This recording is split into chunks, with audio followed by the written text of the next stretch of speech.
Hello, and welcome to Homegrown KC, a podcast dedicated to exploring Kansas City's fascinating history and sharing stories from its rich past. I'm your host, Laura. Join me today as we explore a piece of Kansas City's history.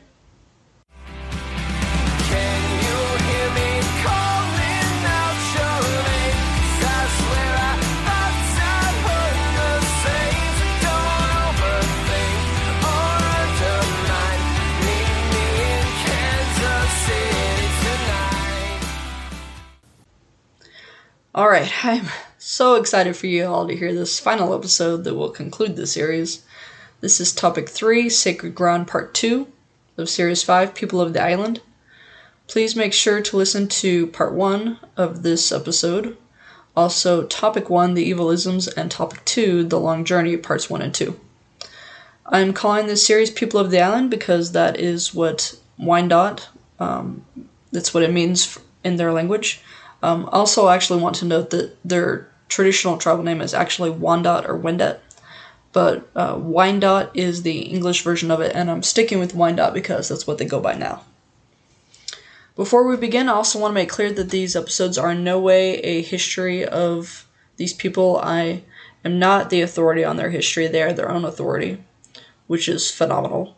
But I had the opportunity to share their story, and I had the opportunity to speak with Second Chief Louisa Libby of the Wyandotte Nation of Kansas in order to allow her to tell her own story and the story for people. That episode has been available to my patron supporters for a few months now, but on June 1st, 2022 is going to be available to everyone forever. I can see myself doing this again in the future, having a patron episode that will be available to everyone, but it goes to my patrons first. So if you are interested in becoming a patron member and getting early access to these episodes, or access to episodes that are only available to patrons, I will have all of that information at the end of the show. Sorry, where was I? Also want to give out a content warning for this series. I'm not going to get graphic, but there are discussions of slavery, genocide, and other tangential subjects which are maybe difficult for some. Alright, a quick recap. So, the Wyandotte Nation traveled from Kansas to Oklahoma in 1842. The land that they promised was not there, so they bought land from the Delaware in 1843. And the first thing they did was establish a cemetery, as you do, apparently. Beginning in 1890, everybody and their brother wants to buy this land. The Oklahoma tribe, because they had split, was like, yeah, we need the money, do it. Folks in Kansas are like, no, this is ours. In 1906, it becomes very serious, very intent. Secretary of the Interior, is like, I will do this. And the Connolly sisters say, no, you won't. They end up going all the way to Supreme Court to argue the case. But they lost, which really sucks. However, that loss was later beneficial because it caught the attention of a senator from Kansas who passed the law in order to preserve its status. Okay, here we go. So the Department of the Interior still really wants this land. Quote, in 1916, the cemetery received congressional funding for preservation as a historic site and was placed in the care of the Haskell Institute, now the Haskell Indian Nations University, end quote. It's more protected than it was. It's still not entirely protected. Finally, skipping way ahead, in 1946, Lida died. Except she didn't just die. She was actually murdered as she was walking home from the library late one night. Some rando who was never caught hit her over the head with a brick or a stone, and they just wanted to rob her, but she had no money on her. She had $1 on her. So it's a really tragic death that even today the Wyandottes are upset about, and I am upset about it too because she did so much. And even if she hadn't fought for the cemetery in the way that she did, no one deserves that. It's just wrong. Ida passed 2 years later, and Helena died another 10 years after that. All three of them were buried in the cemetery alongside their family. So I don't think I actually did a great job of telling the story about all three sisters. It's kind of mostly about Lida, but the other two were really important as well. I mean, it wasn't just her. That was all of them were working for it. And I'm really sad for them. I'm sad that they didn't get to see that the fruits of their labor pay out in their lifetime. Because, like I said a minute ago, it's got congressional funding to be saved as a historic site. It's under the care of the Haskell Institute, but there's still always the chance that they'll change their mind and they'll sell it. Until, that is, 1971, which is, let's see here, 46, 48, 58. Almost 20 years. It's like 15-ish, I suck at math, years after the Helena died. It's finally placed on the National Register of Historic Places. And it's finally safe forever. And then, furthermore, in 2016, it was designated a National Historic Landmark. Alright, and here's why this episode had to be broken into two. Or this topic had to be broken into two. So as I was originally thinking about this episode and the story and how to tell it, a question revealed itself to me. How often does something like this happen? How often is a cemetery threatened in this manner?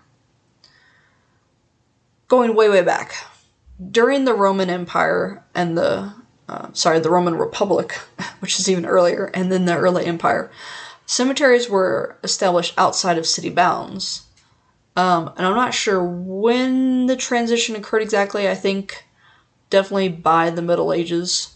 Europeans were burying their dead in church cemeteries. That practice was brought over with the colonists, and it continued until a little after the American Civil War.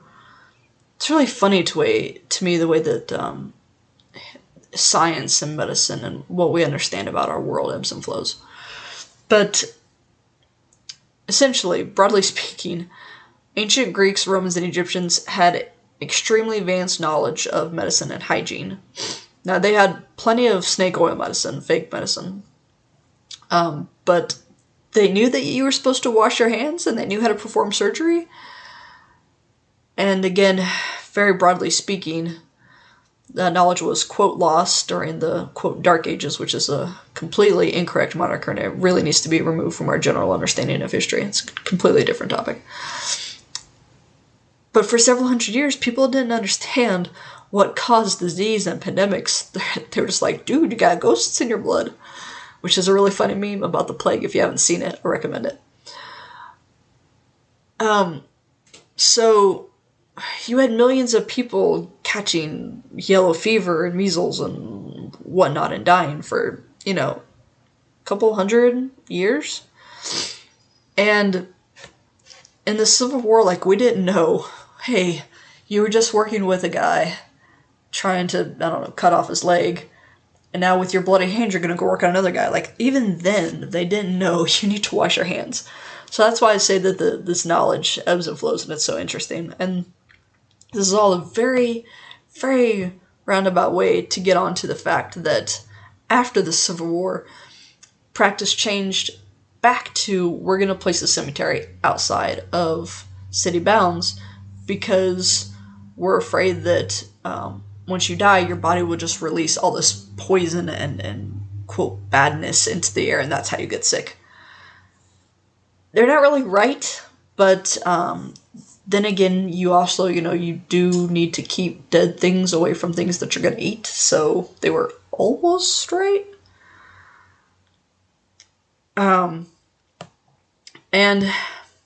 so just continuing this real fast, they came to this conclusion of dead people equals bad things in the air because we had a population boom post-Civil War and this massive migration. People are moving to the west, people are moving north, and Kansas City booms. We grow exponentially because of this expansion. But there was also several, actually, widespread diseases at that time. Lots of people were dying, and so they were like, oh, it's that person, the dead guy that's sitting there, lying there really in your backyard. It's his fault. Oh, people are funny. Anyways, Anyways, so after a couple years, cemeteries being on the outside of the city, but because we're still growing, the city bounds move to include the cemetery and then move past it. I have seen this within my own lifetime. In my hometown, we have the Mount Olivet Cemetery, which is out on Eisenhower and DeSoto. And until I was in high school, there was absolutely nothing else out there. I mean, I think maybe a couple of homes, but they were still not like right next to it, you know? They were like down the street. Now we have a gas station and a grocery store and a church directly across from the cemetery, and we have a Walmart that's like half a mile down the road.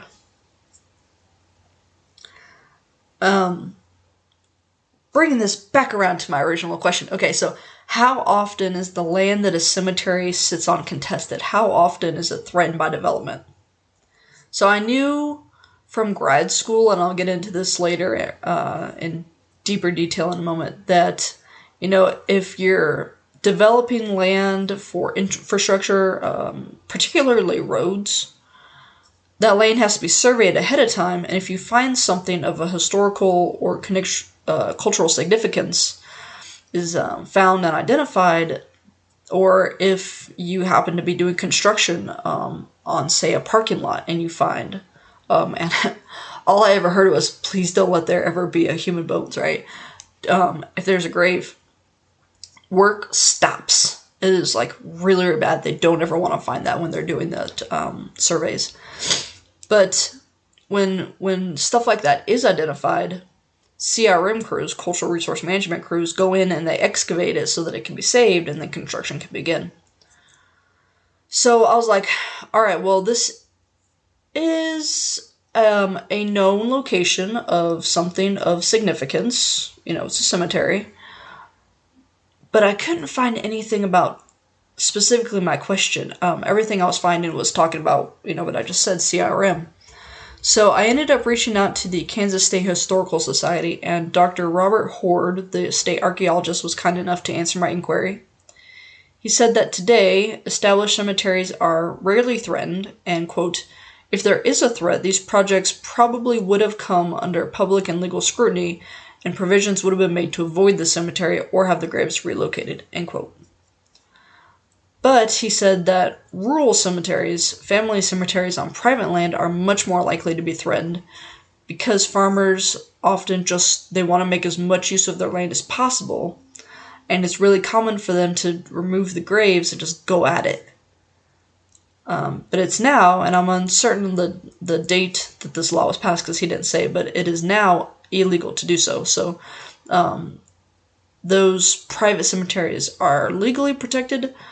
But then again, if you don't know, like not if you don't know the law, but like if you don't say nothing and nobody else knows, then you could probably get away with it. Not that I'm recommending it. To be very specific, I am not recommending that. Please do not do that. Because, you know, I can't even imagine being that person who's like, I need to farm this land so bad that I'm just going to dig up and throw away my parents, my grandparents, my great-grandparents.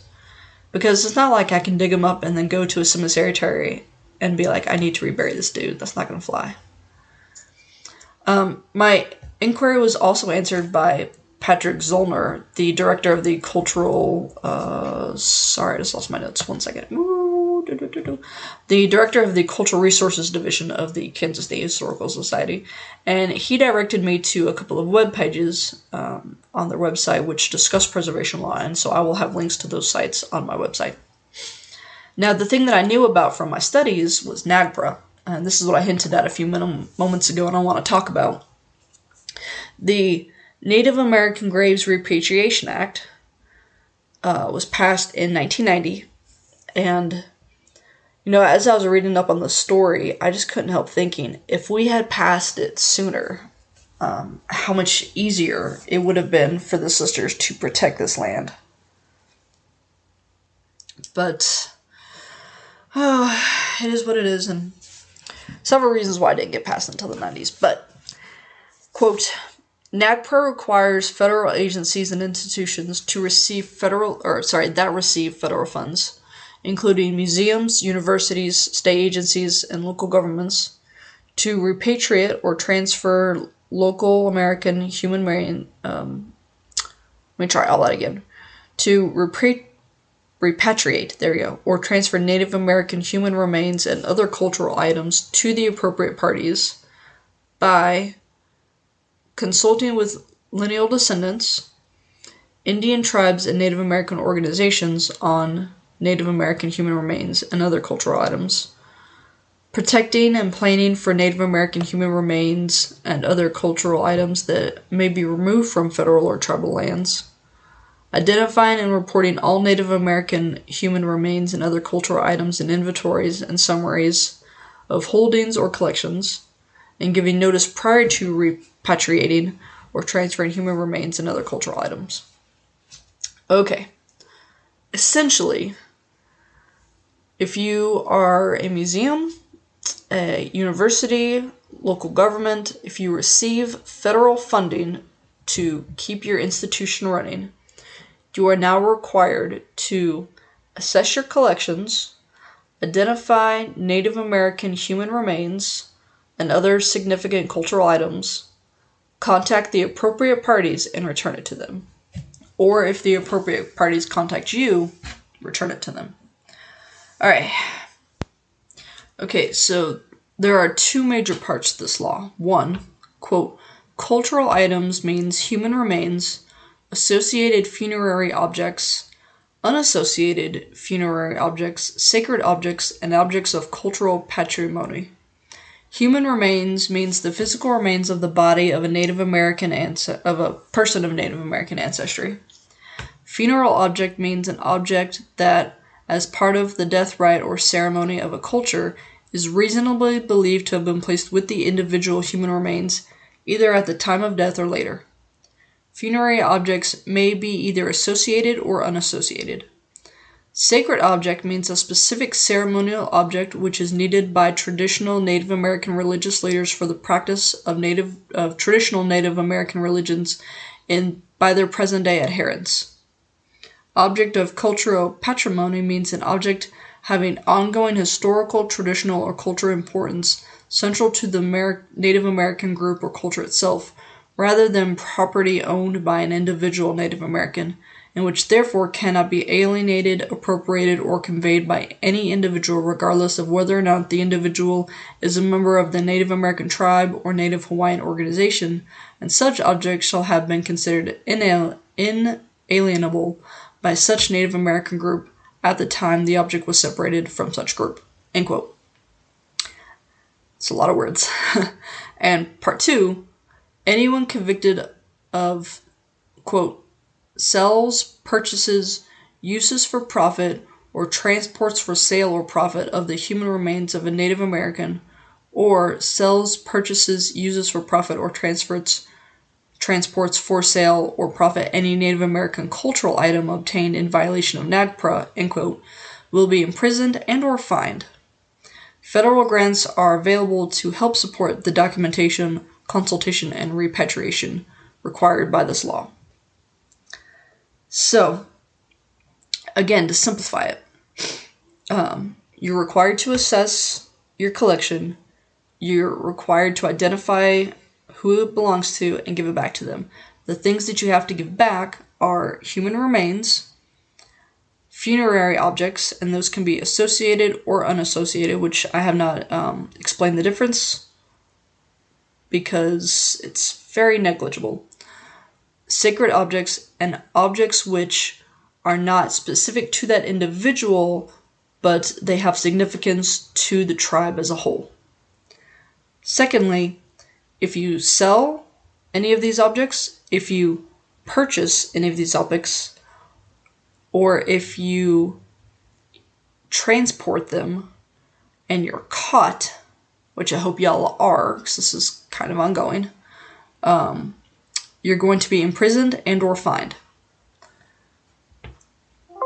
One of the major criticisms of NAGPRA, there's actually several. I know it sounds good on the surface, but hang on, we're going to get into it. One of the major criticisms is that this only applies to individuals who have managed to trace their ancestry So if, say I am a member of a tribe and I come forward and I say, hey, that item or that skull belongs to or is my great great great so and so father, and here I have the proof, I can get it back, right? But that's only if I am able to prove that we are related.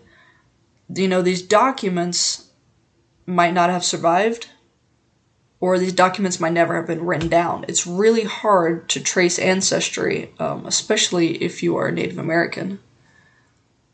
Second, it only applies to tribes who are federally recognized. This is something I talked about in my previous episodes.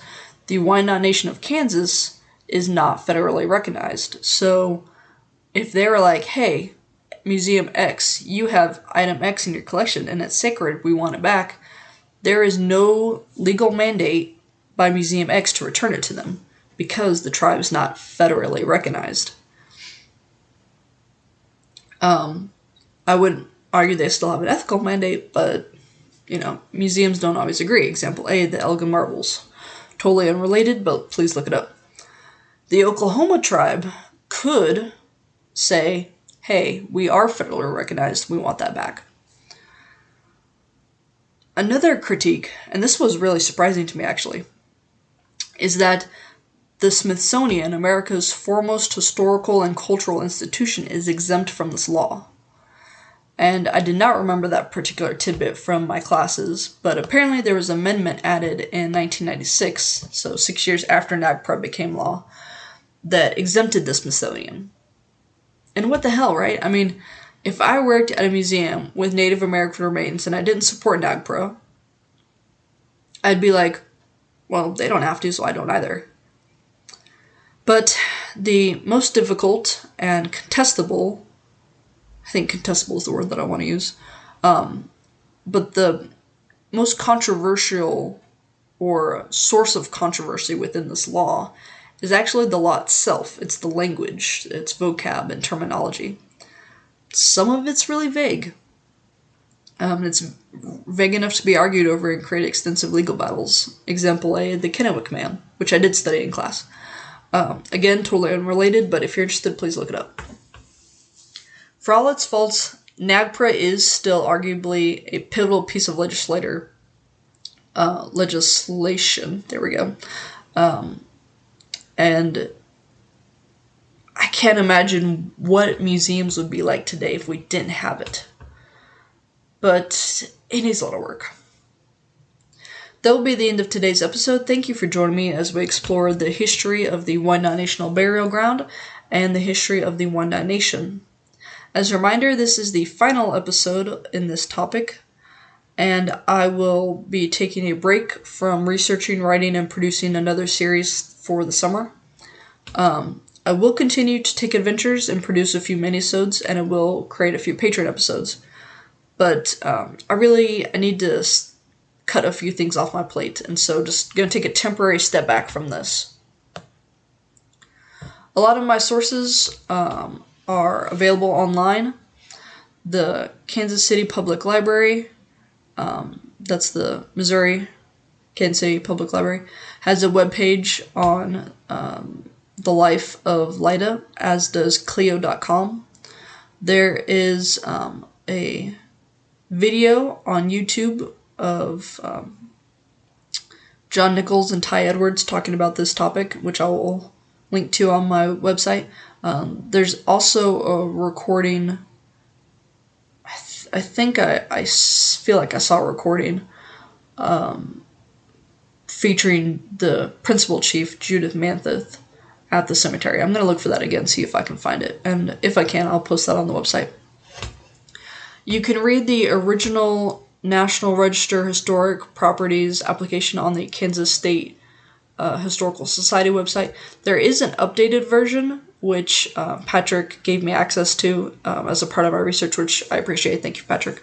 That has not been added to the website, but you can read the original from the 70s. Yeah, 71. So links will include the original application, Oh, there is a tour. Okay, here we go. I have that listed in my links. A tour of the burial ground given by Principal Chief of the Wyandotte Nation of Kansas, Judith Manthe. Also, the Kansas state laws regarding unmarked burials and preservation, and a link to NAGPRA. If you have enjoyed this, I hope you will consider becoming a financial supporter of the show. There are several ways you can do so. You can subscribe to patreon.com/homegrownkc or redcircle.com/homegrownkc. And if you do that, you will receive a shout out on every episode and social media post. So thank you, Bjorn, Joan, and Gina, for your support. I appreciate y'all. You'll also receive access to exclusive episodes, such as the one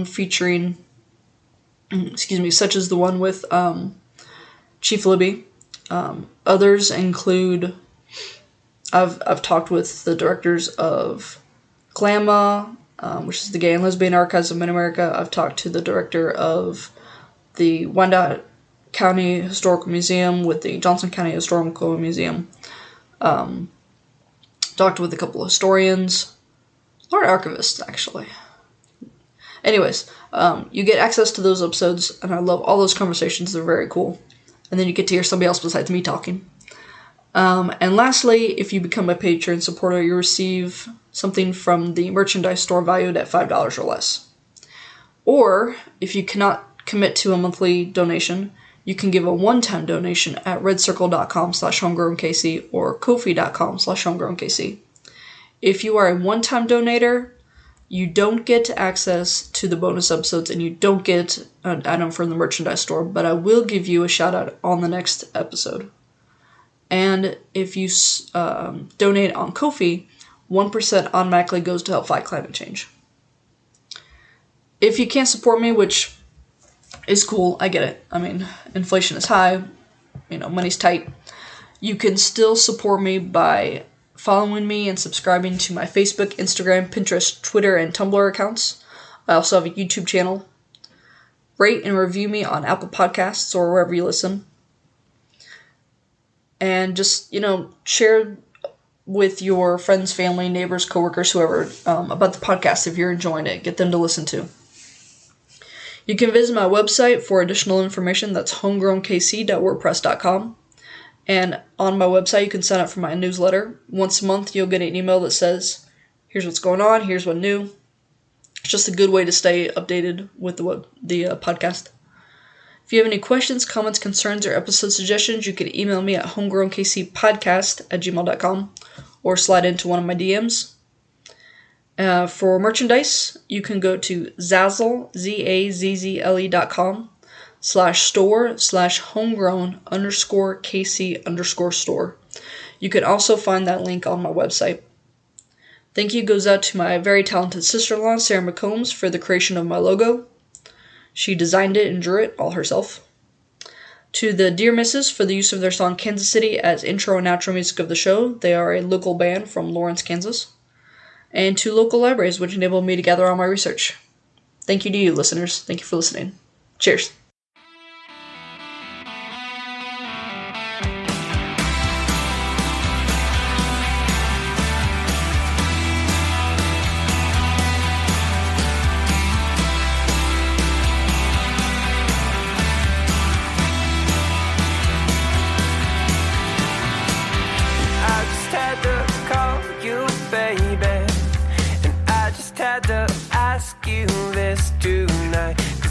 Seem to shake this feeling, and I can't seem to get you off my mind.